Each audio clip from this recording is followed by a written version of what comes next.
2 years ago, my friend Marcus got denied for an apartment. Not because of his income. Not because of his job. Because of one number. 540.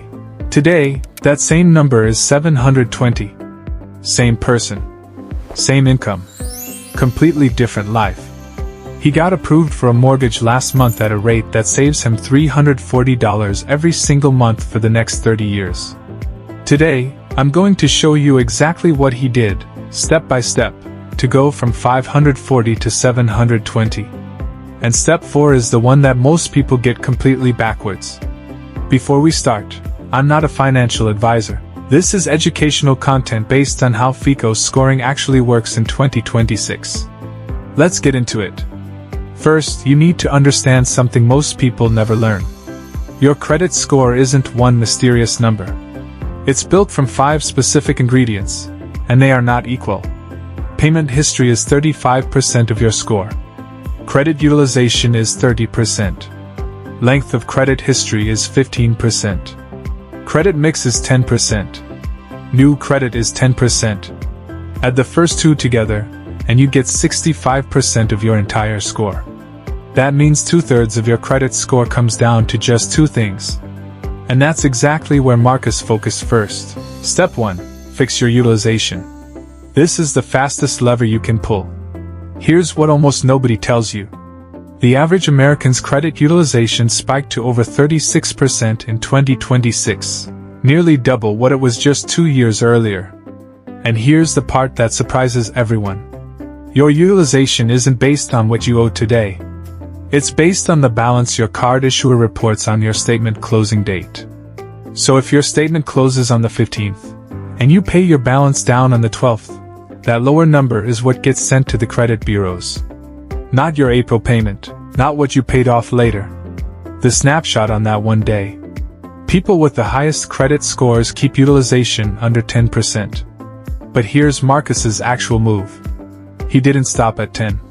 He got his utilization down to 2%. Because the real sweet spot for maximum FICO points isn't under 30% like most people think.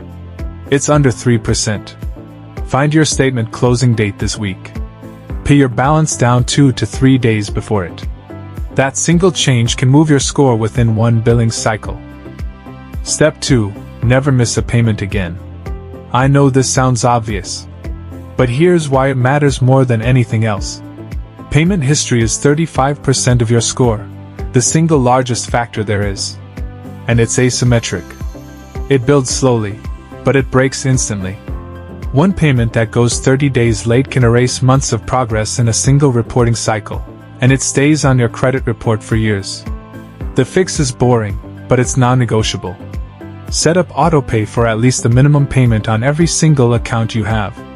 Not because you're bad with money, because one missed due date, one forgotten bill, one moment of distraction, should never be allowed to cost you years of progress. Marcus automated every account he had on the same day he started this process. That one decision protected everything else he was about to build. Step 3. Check your credit report for errors. Here's a statistic that should make you stop and check right now. The Federal Trade Commission found that 1 in 5 Americans has a verified error on at least one of their credit reports. Not might have. Verified. That's 20% of people walking around with a mistake dragging their score down. When disputes are successfully resolved, they produce an average score increase of 25 points.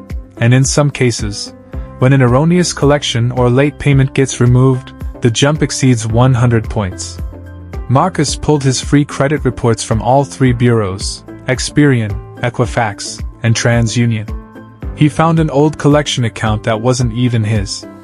Same name, different person. He disputed it. Under updated 2026 regulations, bureaus now have strict documentation requirements and tighter timelines to respond. 28 days later, it was gone. That single correction added 31 points to his score. Now here's step 4. Write this down, because this is the one almost everyone gets backwards. Step 4. Do not close your old credit cards. This feels counterintuitive. You paid off an old card. It feels responsible to close it. It is one of the most common credit score mistakes people make. Here's why. Length of credit history is 15% of your score, and it's calculated from the average age of all your accounts. When you close your oldest card, you don't just lose that account. You shrink your average account age instantly, and you also reduce your total available credit, which pushes your utilization percentage up even if your balances haven't changed. Marcus had a card from his first year of college. 0 balance. He almost closed it out of habit.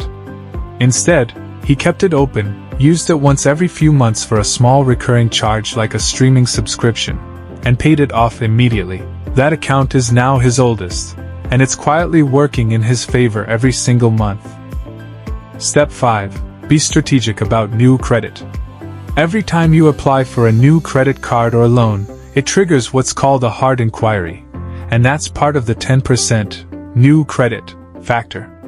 One application here or there won't hurt much, but multiple applications in a short window signal risk to lenders, like you're desperate for credit, not building it responsibly. Marcus went 8 months without applying for anything new while he was actively rebuilding. He let his existing accounts age and strengthen instead of chasing new credit lines.